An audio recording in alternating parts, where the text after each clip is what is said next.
তোমাদের দিন তোমাদের জন্য, আমার দিন আমার জন্য। তাহলে কে নাজিল করলেন? আল্লাহ তাআলা। অতএব মুশরিকদের সাথে আমাদের কখনো মিল হবে না। আমি যদি পায়খানায় ঢুকে যদি একটা ময়লাযুক্ত পানিতে গোসল করার জন্য পুকুরে নেমে যতই গায়ে ভিতর সাবান দেয়, আমার গা কি পরিষ্কার হবে? আগে আমাকে পরিষ্কার পানিতে আসতে হবে। আল্লাহ রাসূল সাল্লাল্লাহু আলাইহি ওয়াসাল্লামের পদ্ধতি বাদ দিয়ে যতই আমরা গণতান্ত্রিকভাবে রাষ্ট্র কায়েম করতে চাই, রাষ্ট্র আল্লাহ রাসূল সাল্লাল্লাহু আলাইহি ওয়াসাল্লামের পূর্ণাঙ্গ দিন প্রতিষ্ঠা হবে না।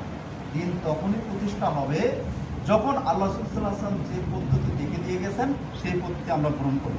এই সম্পর্কে হাদিস শুনুন, লা তাজালু তাইফাতুন মিন উম্মতি জাহিরান আল হক লা ইয়ারজুমান খাযালুম হাত্তা আমরুল্লাহি ওয়া হুম কাযালিক। চিরদিন আমার উম্মতের মধ্যে একটি দল হকের উপরে বিজয়ী থাকবে, পরিত্যাগকারীরা তাদের কোনো ক্ষতি করতে পারবে না। ইতিমধ্যে কিয়ামত এসে যাবে, অথচ তারা সেই অবস্থায় থাকবে। উক্ত জামাত হচ্ছে আহলুস সুন্নাত ওয়াল জামাত, যারা পরবর্তীতে ইমাম মাহদীর সাথে মিলিত হয়ে দাজ্জালের বিরুদ্ধে যুদ্ধ করবে। আল্লাহ তাআলা আমাদেরকে খিলাফত দিবেন। কিভাবে দিবেন? সূরা নূরের 55 নম্বর আয়াতে আল্লাহ তাআলা বলছেন যে যদি তোমরা মুমিন হও, সৎ আমল করো, অবশ্যই অবশ্যই আমি তোমাদেরকে দুনিয়াতে খিলাফত দান করব।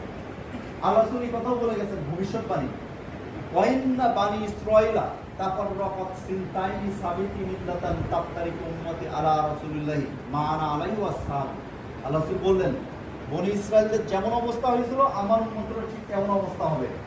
যেমন বনি ইসরাঈলরা 72 দলে বিভক্ত হয়েছিল, আমার উম্মত হবে 73 দলে বিভক্ত।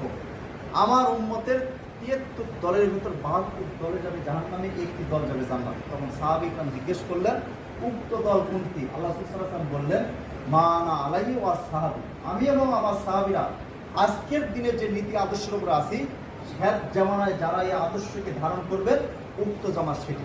তাহলে উক্ত জামাত আমরা কিভাবে চিনব? এই সম্পর্কে একটা ব্যাখ্যা নেন। আবু সাঈদ খুদরী রাদিয়াল্লাহু আনহু বলেন, যখন আমি কোনো মুসলিম যুবককে দেখি তখন তাকে আমি বৈঠকে বসার সুযোগ করে দিই। হাইনা রূপনা ওয়াহিল হাদিসে বাদানা, তোমরাই হচ্ছে আমাদের পরবর্তী বংশধর, তোমরাই হচ্ছে আমাদের পরবর্তী আহলুল হাদিস। এরপরে ইমাম ইবনে কাসির বলেন, কিয়ামতের মাঠে তাদের অনুসারীদেরকে তাদের নেতা সহ ডাকা হবে। মান তাশাব্বাহা বিকওমিন ফাহুয়া মিনহুম। দুনিয়াতে